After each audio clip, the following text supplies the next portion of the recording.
d'être là ce soir. Vous avez rencontré le ministre de l'Équipement. Est-ce que les choses évoluent dans le bon sens, c'est-à-dire dans celui du développement et de la protection maritime, comme s'y est engagé le gouvernement dans son programme de campagne? Oui, Natacha, nous avons rencontré hier donc, le ministre Temeharo. En début du mois, nous avons également rencontré, pour information, le vice-président, ministre de l'économie bleue. Quand même, aujourd'hui, on salue quand même le retour du ministre de l'économie bleue. Est-ce qu'ils tiennent leurs engagements par rapport au cluster? Aujourd'hui, on peut dire qu'aujourd'hui, effectivement, de nos contacts, ils sont vraiment tout à fait ouverts dans les échanges. On voit bien une dynamique de participatif. On voit bien un mouvement de retour un peu dans un contact avec les professionnels du secteur. Il est question de moderniser le port autonome et de renforcer la collaboration du cluster avec le port. Quelle est la première chose qui va évoluer? Est-ce que ce sera au niveau de la plaisance, de la pêche ou du transport?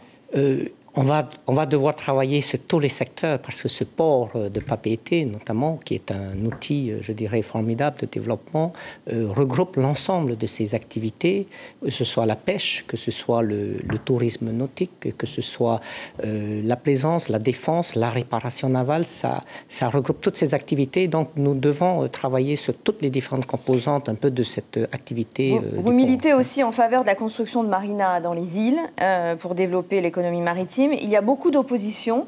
Il y en a eu à Moorea et il y en a eu à Raiatea encore récemment. Pourtant, on compte 47 aéroports seulement pour un port en Polynésie. Est-ce que vous regrettez cette opposition quasi systématique ou bien est-ce que vous pensez qu'elle s'explique justement parce que les projets ont été trop imposés?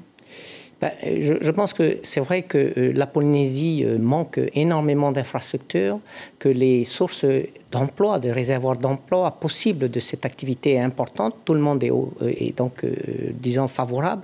Et aujourd'hui, je pense que c'est peut-être la procédure, la mise en place un peu, l'organisation un peu, la communication de ces projets qui puissent vraiment intégrer un peu plus la population et les différents acteurs de la région pour pouvoir un peu porter un projet d'une manière commune.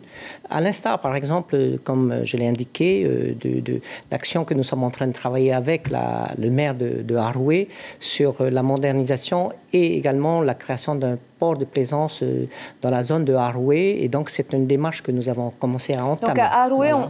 on peut imaginer qu'il y aura prochainement une modernisation du yacht club pour en faire une marina? C'est tout à fait un peu l'idée, que ce soit une marina, que ce soit une activité pour les pêcheurs, que ce soit une activité que les habitants de Haroué puissent pouvoir bénéficier et de pouvoir, je dirais, visiter toute cette zone domaine maritime qui est assez intéressant. Par la plage de Haroué, la crique du Tara, le tombeau du roi. Il y a beaucoup de choses à découvrir. Sur place. Il a aussi été question avec le ministre du renouvellement du dock flottant, bien sûr, de la Marine nationale. Son activité cessera en 2025 avec tout ce que cela implique, puisque la réparation et la construction navale sont très lucratives. Comment le pays va-t-il s'organiser? 2025, c'est demain.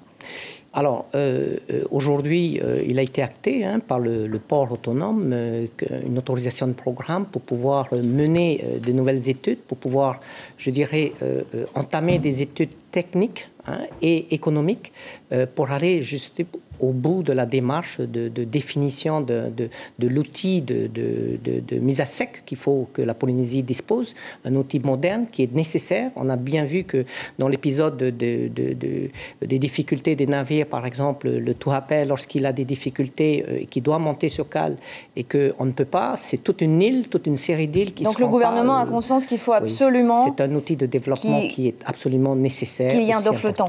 Merci beaucoup, Gérard Sioud, d'avoir répondu à nos questions ce soir. Merci.